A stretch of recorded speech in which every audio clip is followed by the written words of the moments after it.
राज्यात लवकरच सुमारे 70,000 पदांची मोठी नोकर भरती होणार आहे, त्याची घोषणा मुख्यमंत्री देवेंद्र फडणवीसांनी केली। ही भरती नव्या पारदर्शक आणि डिजिटल पद्धतीने करण्यात येणार असून तरुणांसाठी ही सुवर्ण संधी असेल। या भरतीमध्ये महाराष्ट्र लोकसेवा आयोगामार्फत घेण्यात येणाऱ्या सुमारे 20,000 पदांचा समावेश असेल।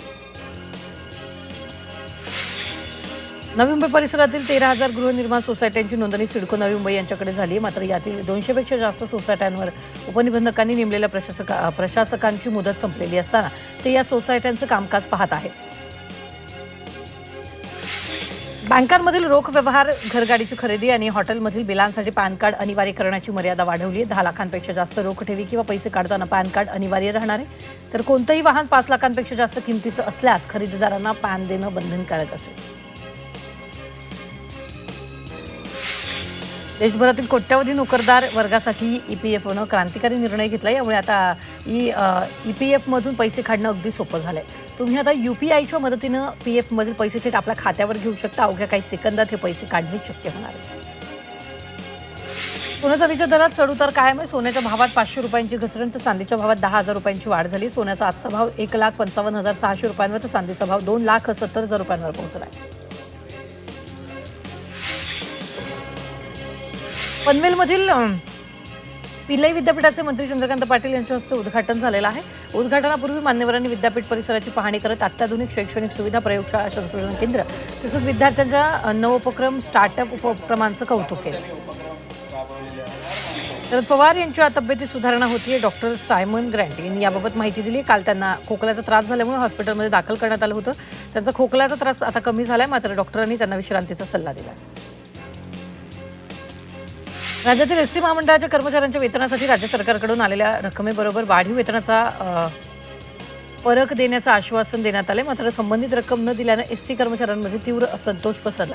10 फेब्रुवारीपर्यंत वाढीव वेतनाचा फरक न दिल्यास रीतसर नोटीस देऊन तीव्र आंदोलन करण्याचा इशारा एसटी कामगार संघटनेनं दिला। 10वी आणि 12वीच्या परीक्षेच्या कालावधीत बेस्टकडून जादा बस सोडण्यात येणार आहेत। परीक्षेच्या काळात विद्यार्थ्यांचा प्रवास सुरक्षित व्हावा यासाठी बेस्टनं अतिरिक्त बस सोडण्याचा निर्णय घेतला आहे। तसंच विद्यार्थ्यांच्या सोयीसाठी अधिकारी तैनात करण्यात येणार आहेत।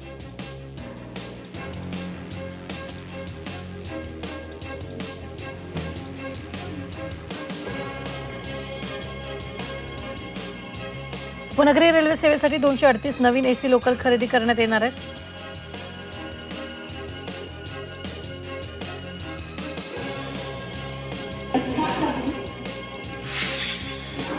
महाशिवरात्रीनिमित्त मुंबई सावंतवाडी विशेष रेल्वे गाड्या चालवण्याचा निर्णय कोकण रेल्वेने घेतलाय। त्यामुळे उत्सवासाठी कोकणात जाणाऱ्या प्रवाशांची गैरसोय होणार आहे। सीएसएमटी सावंतवाडी विशेष गाडी 3 फेऱ्यांमध्ये धावणार आहे।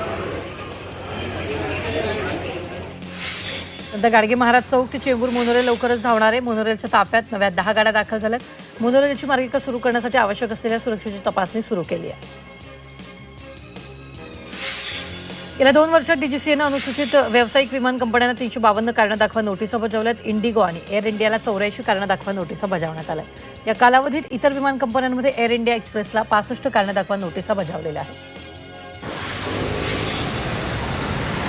कल्याण डोंबिवली शहरात विद्यार्थ्यांना सुरक्षित परीक्षा केंद्रापर्यंत वेळेवर पोहोचवण्यासाठी आता वाहतूक पोलिसांनी पुढाकार घेतला। परीक्षा काळात विद्यार्थ्यांच्या वाहतुकीसाठी 12 बाईक रायडर्स तैनात करण्यात आलेत आणि या सुविधेचा लाभ घेण्यासाठी वाहतूक नियंत्रण कक्षाशी संपर्क साधण्याचं आवाहन करण्यात आलं। 10वी 12वीच्या परीक्षा केंद्रांवर सीसीटीव्ही यंत्रणा अनिवार्य करण्याचा निर्णय घेण्यात आलाय। त्यानुसार 90% अधिक केंद्रांवर ही यंत्रणा उपलब्ध आहे। मात्र 172 परीक्षा केंद्रांवर ही सुविधा नसल्यानं कर्मचाऱ्यांची अदलाबदल करण्यात आली आहे। केंद्रीय शिक्षक पात्रता परीक्षा वर्षातून 2 वेळा घेतली जाते। राज्य परिषदेकडून वर्षातून 2 वेळा शिक्षक पात्रता परीक्षा आयोजित करण्याचं नियोजन करण्यात आलंय। याबाबतचा प्रस्ताव राज्य शासनाला पाठवण्यात आलाय। न्यायालयाच्या सर्वोच्च निकालानुसार शिक्षकांना टीईटी बंधनकारक झाली आहे। एमबीबीएस, बीडीएस आणि अन्य वैद्यकीय अभ्यासक्रमाच्या प्रवेशासाठी अनिवार्य असलेल्या नीट यूजी परीक्षेचा अर्ज भरण्यास सुरुवात झाली आणि प्रवेशासाठी विद्यार्थ्यांना 8 मार्चपर्यंत ऑनलाईन अर्ज सादर करता येणार आहे। तर नीट यूजी परीक्षा 3 मे रोजी होणार आहे।